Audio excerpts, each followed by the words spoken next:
नमस्ते साथियों। अर्धवार्षिक परीक्षा 2021-22 कक्षा 12th विषय रसायन विज्ञान का हाफ ईयरली एग्ज़ाम का यह पेपर अजमेर डिस्ट्रिक्ट का है। तो अजमेर डिस्ट्रिक्ट में आज रसायन विज्ञान की हाफ ईयरली एग्ज़ाम लग चुकी है। तो उसका ये पेपर हम हल करते हैं, देखते हैं कि पेपर का पैटर्न कैसा है और पेपर इजी है, टफ है या मीडियम साइज़ है। तो बिना टाइम खराब करे हम क्लास को स्टार्ट करते ही। आपका अपना चैनल है, अगर अभी तक आपने सब्सक्राइब नहीं किया तो ज़रूर इसको सब्सक्राइब कर दे। क्वेश्चन आपकी स्क्रीन के सामने क्वेश्चन नंबर 1 आ चुका है। जो टिक लगे हैं वो किसी स्टूडेंट ने मुझे व्हाट्सअप किया, इसलिए इन पर देखेंगे सही है गलत। क्वेश्चन नंबर 1 आपकी स्क्रीन पे, निम्नलिखित में से किस यौगिक को Fe की ऑक्सीकरण अवस्था क्या हो शून्य हो। मतलब निम्न में से ऐसा कौन सा यौगिक है जिसमें Fe की ऑक्सीकरण अवस्था शून्य। बड़ा सीधी सी बात है कि Fe के साथ जब उदासीन लिगेंड जुड़ा होगा तब उसकी ऑक्सीकरण संख्या वो शून्य होगी। और आप सभी जानते हो कार्बोनिल कैसा लिगेंड है, उदासीन लिगेंड। उदासीन लिगेंड मुख्यतः 3 आपको याद करने होते तो बहुत सारे हैं, लेकिन 3 मुख्यतः, एक तो H2O, एक NH3 और विशेषकर कार्बोनिल। तो इसका राइट आंसर क्या हो जाएगा? FeCO5, FeCO और CO कितने इसमें 5 है। अगला, इस कार्य केंद्रित घन संकुलन, अब कार्य केंद्रित नहीं है, ये कार्य केंद्रित है। प्रिंटिंग मिस्टेक छोटी मोटी हो जाती है। कार्य केंद्रित घन संकुलन अर्थात BCC में परमाणु की संख्या कितनी होती है? तो आप सब जानते हो 2 होती है। मैं बार बार रिपीट करूँ, ये तीनों आपको याद होनी चाहिए। SCC में 1, BCC में 2, FCC में 4। इसके बाद नेक्स्ट क्वेश्चन की तरफ हम आगे बढ़ते हैं। शुद्ध जल की मोलरता होती है, तो याद कर लेना बेटा, बहुत बार सीधा क्वेश्चन आ जाता है 55.5।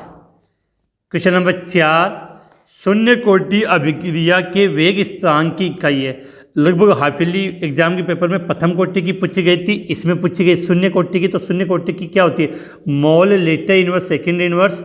तो मोल लेटर इनवर्स सेकेंड इनवर्स, तो इसका राइट आंसर क्या हो गया? ए। इसके बाद क्वेश्चन नंबर 5, EDTA4 माइनस की उप सहसंयोजक संख्या क्या होती है? तो आप सभी जानते हो EDTA कैसा लिगेंड है? हेक्सा दंतु लिगेंड। और हेक्सा दंतु लिगेंड तो सीधी बात अच्छा हो गया, तो इसकी समन्वय संख्या कितनी होगी? 6। तो इस क्वेश्चन का राइट आंसर क्या हो गया? 6। EDTA4 ethylene diamine tetra acetato ligand का पूरा नाम है। तो ये 1 से लेकर 5 क्वेश्चन ऑब्जेक्टिव टाइप। इसके बाद क्वेश्चन नंबर 6 आपकी स्क्रीन के सामने, निम्न में से किस यौगिक का द्विध्रुव आघूर्ण क्या है? शून्य। टिक पर नहीं जाना है। तो बड़ा सीधी सी बात है कि अगर इन सब के स्ट्रक्चर बनाओगे तो आप CCl4 के स्ट्रक्चर पर गौर करो कि Cl है तो एक Cl इधर, दूसरा Cl इधर, तीसरा Cl इधर और चौथा Cl इधर। और Cl की जो विध्रुवीयता होती है वो कार्बन से ज़्यादा होती है, तो ये बन के इलेक्ट्रॉनों को अपनी ओर आकर्षित करेंगे। तो इधर से ये 2 अपने ओर खींचेंगे, इधर से ये 2 इधर से खींचेंगे। तो इसका मतलब सीधी सी बात है, इसके लिए म्यू का मान कितना हो गया? 0। तो क्वेश्चन नंबर 6 का राइट आंसर हो जाएगा CCl4। CCl4 का द्विध्रुव आघूर्ण का मान क्या होता है? 0 होता है। अगले क्वेश्चन की बात करें, क्लोरोफॉर्म सांद्र नाइट्रिक अम्ल से क्रिया करके क्या बनाता है वो लिखना है, जिसका उपयोग एक कीटनाशक और विशेष आपको याद करना युद्ध गैस के रूप में होता है। तो ऐसे क्वेश्चन अपने को मुझ जवानी याद होने चाहिए। तो अगर आपको याद हो तो मैं बता दूं कि क्लोरोफॉर्म सांद्र नाइट्रिक अम्ल से क्रिया करके जो बनाता है उसको हम क्या बोलते हैं? क्लोरोपिक्रीन। अब आपको यहाँ क्लोरोपिक्रीन का सूत्र भी याद होना चाहिए। क्या बोलते हैं हम उसको? क्लोरोपिक्रीन। अब इसकी रिएक्शन भी मैं आपको समझा दूँ। क्लोरोफॉर्म है बेटा, तो क्लोरोफॉर्म क्या होता है? CHCl3 होता है, लेकिन मैं इसको रिएक्शन के हिसाब से यहाँ लिख रहा हूँ CCl3H। क्रिया किससे करवानी है? नाइट्रिक अम्ल से। नाइट्रिक अम्ल का फॉर्मूला HNO2। तो इसको नाइट्रिक अम्ल है तो HNO3 होगा, तो इसको हम क्या लिख सकते हैं? HONO2। अब सीधी बात है, जब क्रिया होगी तो यहाँ से OH और यहाँ से H, बाकी को जोड़ दो तो क्या हो गया? CCl3.NO2। CCl3.NO2 इसी को हम क्या बोलते हैं? क्लोरो पिपरीन कहा जाता है, जिसका उपयोग कीटनाशक और विशेष याद करना युद्ध गैस के रूप में किया जाता है। अगला क्वेश्चन है, शॉर्ट की दोष आधारभूत रूप से कहाँ आधारभूत रूप से आयनिक दोषों का कौन सा दोष है? देखो, अगर आपको याद हो तो दोष दो प्रकार के, रिक्तिका और अंतरकाशी। तो जो शॉर्ट की दोष होता है वो आयनिक दोषों का किस प्रकार का दोष है?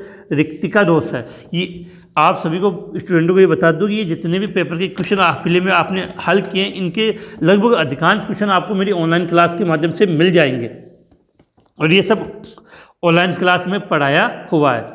तो शॉर्ट की दोष आधारभूत रूप से आयनिक दोषों का रिक्तिका दोष है। ताप बढ़ाने पर H2 गैस की जल में विलेयता। तो बेटा क्या होता है, ताप बढ़ाने पर नॉर्मली गैस की विलेयता कम होती है, किसी भी गैस की विलेयता कम होती है, लेकिन H2 और हीलियम ये दो गैस ऐसे हैं जिनकी ताप बढ़ाने पर विलेयता क्या होती है? बढ़ती है। तो ताप बढ़ाने पर H2 गैस की जल में विलेयता क्या होती है? बढ़ती है। अब अगला, एक अभिक्रिया का वेग नियतांक ये दे दिया, अभिक्रिया की कोटि पूछी है। अब देखो बेटा, वेग नियतांक का मतलब के का मान दिया है। अब के नियत, इसके पीछे देखो मात्रक क्या लिखा है? Second inverse. और आप सब जानते हो सेकंड इनवर्स किसका मात्रक होता है? प्रथम कोटि का। तो अर्थात ये अभिक्रिया कौन सी कोटि की हो गई? प्रथम कोटि की अभिक्रिया। कौन सी कोटि की? प्रथम कोटि की अभिक्रिया। इसके बाद हम नेक्स्ट क्वेश्चन की तरफ आगे बढ़ते हैं। अगला क्वेश्चन काफ़ी अच्छा पूछा गया चैप्टर नंबर 6 से कि कॉपर के धातु क्रम में सिलिका की क्या भूमिका है? कॉपर के धातु क्रम में सिलिका की क्या भूमिका? तो बेटा सीधी बात है कि कॉपर के धातु क्रम में जो सिलिका, मतलब आप लिखते हो SiO2, ये गालक के रूप में कार्य करता है। किसके रूप में कार्य करता है? गालक के रूप में कार्य करता है। कॉपर के अयस्क में एक अशुद्धि पाई जाती है FeO, तो ये गालक इस अशुद्धि FeO के साथ क्रिया करके धातुमल बना लेता है। रिएक्शन में समझा दूँ, FeO तो होगी अशुद्धि, इसमें गालक के रूप में हम सिलिका SiO2 मिला देते हैं, तो आपका क्या बन जाएगा? FeSiO3, जिसको हम बोलते हैं धातुमल। तो सिलिका किसके रूप में कार्य करता है? गालक के रूप में कार्य करता है, जिससे FeO के साथ क्रिया करके वो धातुमल के रूप में FeSiO3 बनाने का कार्य करता है। इसके बाद क्वेश्चन नंबर 12, काफ़ी अच्छा क्वेश्चन आपके लिए। क्वेश्चन नंबर 12 क्या पूछ रहा है आपको कि संक्रमण तत्वों का इलेक्ट्रॉनिक विन्यास प्रतिनिधि तत्वों से किस प्रकार, प्रतिनिधि का मतलब वो बात करता है एस व पी ब्लॉक के तत्वों से कैसे अलग है। संक्रमण तत्वों का इलेक्ट्रॉनिक विन्यास एस व पी ब्लॉक के तत्व प्रतिनिधि तत्वों से कैसे अलग है। तो बेटा एक यहाँ से बात समझना कि एस ब्लॉक और पी ब्लॉक होते हैं, इन तत्वों का जो अंतिम इलेक्ट्रॉन होता है वो भारी कोश में भरा जाता है, जबकि संक्रमण तत्व का जब आप इलेक्ट्रॉनिक विन्यास लिखते हो तो आप क्या लिखोगे? N-1 DNS। तो पहले आप S में इलेक्ट्रॉन भरोगे 2, कहीं पर 1 भी हो सकता है, तो नॉर्मली हम लिख सकते हैं 1 या 2, और इसमें होता है 1 से लेकर 10 तक। तो इसका मतलब क्या हुआ कि संक्रमण तत्वों में इलेक्ट्रॉन भारी कोश में बढ़ने के बाद आंतरिक कोश में भरे जाते हैं। इस कारण से इनका जो इलेक्ट्रॉनिक विन्यास है वो प्रतिनिधि तत्वों से क्या होता है? अलग होता है। इसके बाद क्वेश्चन नंबर 13 की बात करें, तृतीयक समूह में Fe3+ आयन का परीक्षण पोटेशियम फेरोसाइनाइड विलयन के साथ करवाया जाता है, तो इस क्रिया की रासायनिक समीकरण लिखो। बेटा क्या होता है? Fe3+ आयन के साथ जब पोटेशियम फेरोसाइनाइड विलयन की क्रिया करवाते हैं तो नीले रंग का एक संकुल का निर्माण होता है। मैं यह रिएक्शन आपको समझा दूँ। Fe3+ के रूप में कोई कंपाउंड ले सकते हैं, जैसे मैंने यहाँ पे ले दिया FeCl3, और इसकी क्रिया किससे करवानी है? आपकी पोटेशियम फेरोसाइनाइड से। तो इसका फॉर्मूला होता है, सूत्र होता है K4FeCN6। इसके साथ क्या करेगा? ये क्रिया करेगा, तो आपका जो कंपाउंड है वो क्या बनता है? आपका ये याद कर लेना, FeCN6 कोष्टक बंद, और इसके साथ हम, तो आगे क्या हो जाएगा? लास्ट में बन जाएगा KCl। अब इस इक्वेशन को आप इक्वल कर सकते हो, तो यहाँ 4, ये 3, और ये बन जाएंगे आपके 12, और ये 3 बनेगा। तो यहाँ पर क्या है कि देखो Fe3+, तो FeCl3 में ये Fe3+ के रूप में होगा। इसकी क्रिया आपने किससे करवाई? पोटेशियम फेरोसाइनाइड K4FeCN6 के साथ क्रिया करवा दी तो आपका जो कंपाउंड बना वो हो गया Fe4FeCN6 पूरे पर 3। इस कंपाउंड का रंग कैसा होता है? नीला होता है। तो ये आपकी रिएक्शन हो गई है। इसके बाद क्वेश्चन नंबर 14, DDT का पूरा नाम। इस प्रकार के क्वेश्चन एग्जाम में आ जाते हैं। इसकी स्ट्रक्चर भी आपसे पूछी जा सकती है। तो पूरा नाम होता है पीडेस डाइक्लोरो डाइफेनिल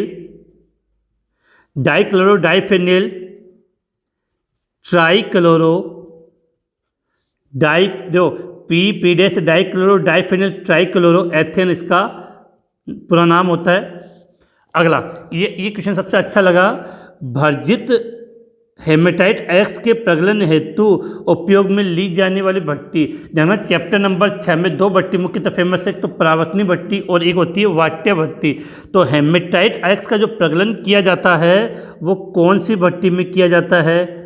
वाट्य भट्टी में। याद कर लेना, भर्जित हेमेटाइट एक्स के प्रगलन हेतु जिस भट्टी का प्रयोग किया जाता है वो भट्टी कौन सी है?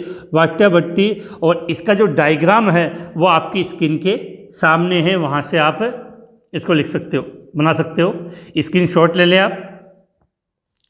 क्वेश्चन नंबर 16, क्या गर्मियों में कार के रेडिएटर में एथिलीन ग्लाइकोल के प्रयोग की सलाह दी जाती है? बड़ा क्वेश्चन को घुमा दिया है कि नॉर्मली ये क्वेश्चन जब एग्जाम में आता है तो यहाँ पर सर्दियाँ लिखी होती है, सर्दियों में। देखो, गर्मियों में एथिलीन ग्लाइकोल डालने की हमें आवश्यकता नहीं होती है, क्योंकि गर्मियों में जो कार का जो रेडिएटर होता है वो गर्म हो जाता है। वो गर्म हो जाता है तो उसमें हम क्या डाल देते हैं? जल होता है, जल के कारण वो ठंडा हो जाता है। लेकिन सर्दियों में क्या होता है? नॉर्मली फिर से मेरे अगर गर्मियों के हिसाब से करेंगे तो हमें लिखेंगे एथिलीन ग्लाइकोल के प्रयोग की कोई आवश्यकता नहीं होती है। लेकिन ये लिखा हो सर्दियों में, तब हमें आंसर क्या करना वो समझ लेना। सर्दियों में जल होता है वो आपका क्या हो जाता है? जम जाता है। सर्दियों में जल क्या हो जाता है? जम जाता है। तो इसको जमने से रोकने के लिए इसमें एथिलीन ग्लाइकोल मिला दिया जाता है। एथिलीन ग्लाइकोल मिला दिया जाता है और एथिलीन ग्लाइकोल है या हिमरोधी के रूप में कार्य करता है, तो जमता नहीं है और गाड़ी को ठंडा करने के लिए इसका प्रयोग हो जाता है। तो आंसर समझ गए होंगे। क्वेश्चन नंबर 17, विषमदेशिकता से क्या तात्पर्य? देखो, क्रिस्टलीय ठोसों के वे भौतिक गुण जो मापन की विभिन्न दिशाओं में भिन्न भिन्न प्राप्त होते हैं उन गुण को विषमदेशिक तथा इस गुण को विषमदेशिकता कहते हैं। इसका बिल्कुल डायग्राम सहित जो परिभाषा है वो आपकी स्क्रीनशॉट आपकी स्क्रीन पर है, जो मेरी किसी क्लास के द्वारा इसका स्क्रीनशॉट यहाँ पे लगाया गया है। थोड़ा जल्दी हो जाए पेपर इसके लिए। इसके बाद आगे हम बढ़ते हैं। तो प्रथम कोटि अभिक्रिया, अगला हम क्या बचे? प्रथम कोटि अभिक्रिया जिसका अर्धायुकाल 60 मिनट है का वेग स्थिरांक का मान ज्ञात कीजिए। तो बेटा ऐसे सवालों को तो आप आसानी से ज्ञात कर सकते हो। जो प्रथम कोटि अभिक्रिया का अर्धायुकाल दिया है तो सीधी बात है, अर्धायुकाल ज्ञात करने का जो फॉर्मूला है वो क्या था? T½ बराबर 0.693/K। तो आपको यहाँ पर अर्धायुकाल का मान देकर K का मान ज्ञात करना है। तो K बराबर क्या हो जाएगा? 0.693 और यहाँ क्या आ जाएगा? 50। ये T यहाँ लिख दिया। अब बेटा एक चीज़ और, अगर आप मिनट में ज्ञात करोगे तो इस वेग नियतांक का मात्रक मिनट इनवर्स आएगा। और नॉर्मली आप जानते हो प्रथम कोटि अभिक्रिया में के वेग नियतांक हम मात्रक हम किस में लिखते हैं? सेकंड इनवर्स में। तो सेकंड इनवर्स में कन्वर्ट करना तो मिनट को किस में कन्वर्ट कर लो? सेकंड में। अब यहाँ जो आंसर आएगा वो इसका राइट आंसर हो जाएगा। इसको आप हल करके अब जो आंसर आएगा वो प्रथम कोटि अभिक्रिया के वेग किस में आएगा? सेकंड इनवर्स में आएगा। तो यहाँ इसको कैलकुलेट करके जो आंसर आए वो मुझे इस कमेंट्स में ज़रूर बताना, जिससे मुझे पता चल जाए कि आपने इस सवाल को कैलकुलेट किया या नहीं किया, कि पूरी की पूरी मेहनत मुझे ही करनी पड़े या थोड़ी मेहनत आप भी कर सकते हो। अगला क्वेश्चन आपके सामने कि प्रासंदाब की परिभाषा। बेटा ये क्वेश्चन लगभग जिलों की हाफिली एग्जाम में पूछा जा चुका है। इसका स्क्रीनशॉट भी आपकी स्क्रीन पे मैंने लगा दिया है, वहाँ से आप इसको देख कर नोट कर सकते हो। अगला K3FeC2O43 का IUPAC नाम लिखना। तो बेटा बहुत सिंपल कंपाउंड है। K3 को आप क्या बोलते हो? K का मतलब क्या हो गया? पोटेशियम। क्या लिखना? पोटेशियम। अब देखो, लिगेंड कितने हैं इसमें? 3, 3 के लिए ट्राई, और लिगेंड क्या? C2O4, C2O4 को हम क्या बोलते हैं? ऑक्सेलेटो, ऑक्सेलेटो। तो क्या हो गया? Potassium tri oxalato. ऋणात्मक है तो क्या लिख दिया आपने इसके यहाँ पे? फेरेट।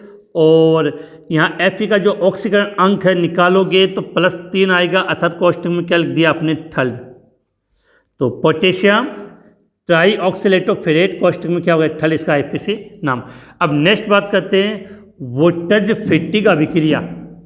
किसकी बात करें? वोल्टेज-फिट्टिक अभिक्रिया। इसमें वोल्टेज और फिट्टिक अभिक्रिया को मिला दिया है, तो इसके रासायनिक समीकरण सिंपल सा समझते हैं कि क्या करते हैं इसमें? एल्किल हैलाइड की क्रिया एरिल हैलाइड के साथ सोडियम धातु के साथ करवाई जाती है और सूक्ष्म ईथर की उपस्थिति में। तो 2 सोडियम के साथ ये दोनों हैलोजन अलग हो जाते हैं और यहाँ पर आपका इस एरिल के साथ आपका एल्किल समूह जुड़ जाता है और 2NaX अलग हो जाता है। इस रिएक्शन को हम एग्जाम्पल के रूप में समझने की कोशिश करते हैं। जैसे एरिल हैलाइड के रूप में मैंने क्या ले लिया? CH3Cl। एल्किल हैलाइड के रूप में CH3Cl, एरिल हैलाइड के रूप में बेंजीन वाले के ऊपर क्या जोड़ दो आप? Cl। ये हो गया आपका क्लोरोबेंजीन। वही क्रिया 2Na से किसकी उपस्थिति में? शुष्क ईथर की उपस्थिति में। तो यहाँ से एक Cl, यहाँ से एक Cl और यहाँ से 2Na, तो 2NaCl अलग हो जाएगा और इस बेंजीन के ऊपर क्या जुड़ जाएगा आपका? CH3। तो ये बेंजीन लिया और इस बेंजीन के ऊपर मैंने क्या जोड़ दिया? CH3 + 2NaCl यहाँ से अलग हो गया। अब इस स्ट्रक्चर को आप क्या बोल सकते हो? मेथिल बेंजीन, या चाहे तो नॉर्मली जो शब्द हम काम में लेते हैं वो क्या होता है? टोलुइन होता है। तो एक क्वेश्चन नंबर 21 है। और एक चीज़, जितनी भी आपकी नेम रिएक्शन है उन सब की मैंने अलग से पर्टिकुलर क्लास से बना रखी है और उनका लिंक है वो वीडियो के डिस्क्रिप्शन में आपको मिल जाएगा। इसी के साथ एक 12th क्लास का व्हाट्सएप ग्रुप भी मैंने बना रखा है, जिस मैं आपको समय समय पर महत्वपूर्ण नोटिफिकेशन, वीडियो और जितने भी मतलब अपने टेस्ट का शेड्यूल होता है वो सब आपको मिल जाएगा। तो आप उस व्हाट्सएप ग्रुप को जरूर ज्वाइन कर ले। तो क्वेश्चन नंबर 21 तक आपके यहाँ हो चुके हैं। इसके बाद हम बात करते हैं नेक्स्ट क्वेश्चन की तरफ। अब आगे बात करें तो क्वेश्चन नंबर 22 आपकी स्क्रीन के सामने है कि उभयदंतुक लिगेंड का कोई एक उदाहरण। तो कितना इजी क्वेश्चन दिया और आप सब जानते हो, जैसे CN- क्या बोलते हैं इसको? साइनाइड, और NC- आइसोसाइनाइड। एक हो जाता है NO2 और एक हो जाएगा ONO। ये सब किसके एग्जाम्पल हो गया? आपके उभयदंतुक लिगेंड की। इसके बाद हम बात करते हैं C6H5N2Cl की क्रिया Cu चूर्ण के साथ NO2 के साथ।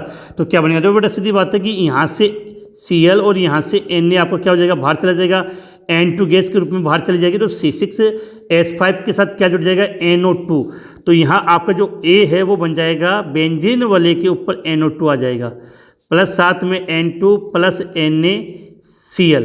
अब देखो यहाँ पर बेंजीन वाले के ऊपर NO2 है तो इसको हम बोलते हैं नाइट्रोबेंजीन। क्या नाम दोगे? नाइट्रोबेंजीन। अब एक चीज़ और, जब इसको कॉपर चूर्ण के साथ गर्म किया जाता है तो इस अभिक्रिया का नाम हम चाहे तो गाटरमान अभिक्रिया कह सकते हैं। पूछा ना क्रिया का नाम? गाटरमान।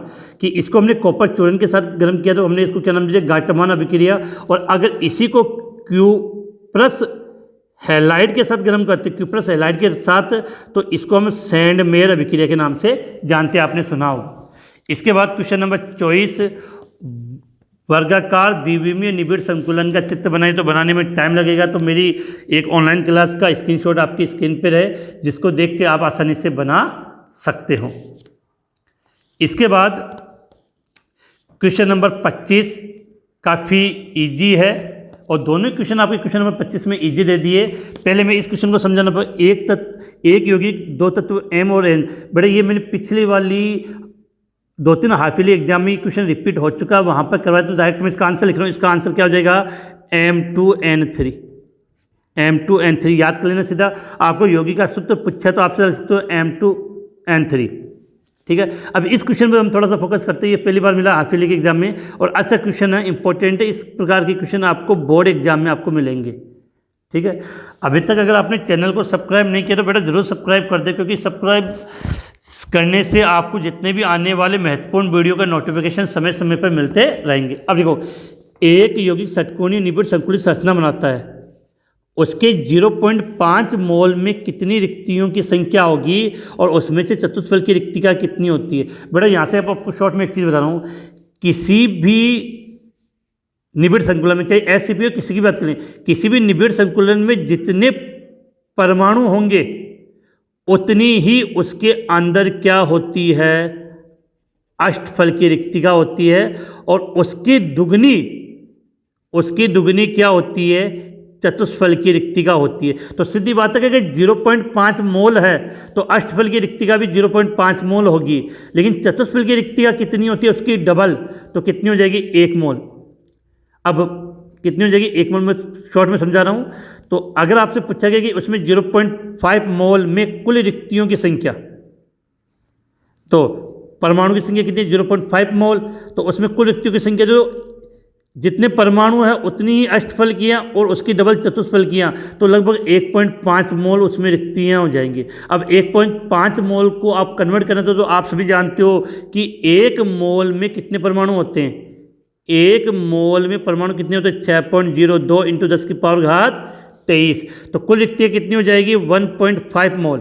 और चतुष्फल की रिक्तियों की बात करें तो ये कितनी होगी, 1 मोल। अब आप इसको इन मोल को परमाणु में कन्वर्ट करना चाहो तो 6.02 से गुणा करके इंटू 10⁻23 से गुणा करके ये बता सकते हो। अगला क्वेश्चन नंबर 26 का 26, क्वेश्चन नंबर 26 के बेटा अगर बात करें तो आपकी स्क्रीन के सामने की दोनों में से एक करना होता, तो ये क्वेश्चन आपके लिए काफ़ी कंफर्टेबल है। तो हिम कारक का मतलब जमाने वाला, वी हिम कारक का मतलब जमने से रोकने वाला। तो इसी में आपने एक एग्जाम्पल पढ़ा था अभी थोड़ी देर पहले, मैंने बताया था एथिलीन ग्लाइकोल। वी हिमकारक मिश्रण वो होते हैं जो जमने से रोकने का कार्य करते हैं। उदाहरण के लिए लिख लो तो एथिलीन ग्लाइकोल वाला एग्जाम्पल आपका यहाँ कार्य कर जाएगा। और इसमें सीधी सी बात है बेटा, हिमांक, इस सवाल की बात करें तो एक सीधी सी बात क्लियर होनी चाहिए कि हिमांक अवनमन में आपने क्या पढ़ा था कि जब किसी विलयन में अवाष्पशील अवयव मिला दिया जाए तो उसके हिमांक अवनमन में क्या आ जाती है, कमी आ जाती है। इसके बाद हम बात करते हैं क्वेश्चन नंबर 27 की। 27 में बेटा ये जो कंपाउंड है वो लगभग सब हाफ ईयरली एग्जाम में मिला है और इसके बारे में मैंने बिल्कुल बता दिया। डायरेक्ट संकरण की बात करें तो इसके अंदर संकरण आपका DsP2 आ जाएगा, और इसके संकरण की बात करें तो इसमें संकरण sp3 होगा। अब ये कैसे आया है, कैसे ज्ञात करना है, तो ये दोनों मैंने अपनी ऑनलाइन क्लास में बहुत ईजिली समझाया है। उनका स्क्रीनशॉट आपकी स्क्रीन पे आ गया है, वहाँ से आप इसको नोट कर सकते हो। और अगर आप वीडियो देखना चाहो तो इन दोनों से रिलेटेड जो वीडियो का डिस्क्रिप्शन के अंदर आपको उसका लिंक मिल जाएगा। इसके बाद क्वेश्चन नंबर 8 की ओर हम आगे बढ़ते हैं कि निम्न अभिक्रिया को समझाइए। रायमंड टीमान अभिक्रिया, कार्बिल एमीन अभिक्रिया और स्वार्ट अभिक्रिया। मैंने आपको पहले भी कहा था कि जितनी भी रैम रिएक्शन है चैप्टर नंबर 10, 11, 12 और 13, इन सब का मैंने अलग से वीडियो बनाया और वो सब आपके उन सब का लिंक वीडियो के डिस्क्रिप्शन में मैंने दे दिया है। इसके बाद इस क्वेश्चन 28 का जो 8वां जो क्वेश्चन है वो काफ़ी इंपॉर्टेंट है और उसकी हम बात करने वाले हैं। 8वां जो क्वेश्चन है वो आपकी स्क्रीन पे आ चुका है। देखो बेटा, निम्न अभिक्रिया को पूरा करें तो कार्बोक्सिलिक अम्ल के सिल्वर लवण की क्रिया ब्रोमीन से करवाई है और ब्रोमीन किस में घुली हुई, कार्बन टेट्राक्लोराइड में। तो ये अभिक्रिया अगर आपको याद हो तो ये हुन-सेडिकर अभिक्रिया होती है। अभी बड़ा इसमें होता क्या है, यहाँ Br कितने हैं, 2 है, तो इसको मैं ऐसे लिख देता हूँ, AgBr अलग हो गया, यहाँ से CO2 अलग हो गया, तो सीधी बात है इस R के साथ क्या जुड़ गया आपका Br, तो A के स्थान पे क्या बन गया RBr, एल्किल ब्रोमाइड। अब दूसरी अभिक्रिया समझते हैं, RCH2CH2Cl एल्कोहलिक KOH है और एल्कोहलिक KOH होता है तो कौन सी अभिक्रिया होती है, बीटा विलोपन अभिक्रिया होती है। तो सीधी बात है इसमें बीच में डबल बॉन्ड आ जाएगा तो क्या बन जाएगा यहाँ पे RCH डबल बॉन्ड CH2, ये इसका आंसर हो जाएगा। और तीसरी ROH प्लस SOCl2 C5H5N, मतलब ये क्या होता है, पिरिडीन। और समझ में आ गई ये कौन सी अभिक्रिया, डार्जन अभिक्रिया, डार्जन अभिक्रिया। अब इस अभिक्रिया को इजीली समझना तो इसको मैं ऐसे लिख लेते हैं, S डबल बॉन्ड OCl और Cl। तो देखो यहाँ से इस SO2 को मैंने यहाँ ऐसे लिख दिया है, यहाँ से HCl बाहर गया, यहाँ से SO2 बाहर गया और यहाँ से RCl बाहर गया। तो क्या बन गया आपका RCl एल्किल क्लोराइड। तो ये अजमेर डिस्ट्रिक्ट का जो पेपर था उसका मैंने कम्प्लीटली आपको हल करवा दिया है। और इस प्रकार के और भी हाफ ईयरली जो अपने राजस्थान के विभिन्न डिस्ट्रिक्टों में एग्जाम हुए उन सभी के वीडियो आपको MK Board यूट्यूब चैनल पर मिल जाएंगे, इसलिए उनको देखते रहिए और अपना नॉलेज बढ़ाते रहें।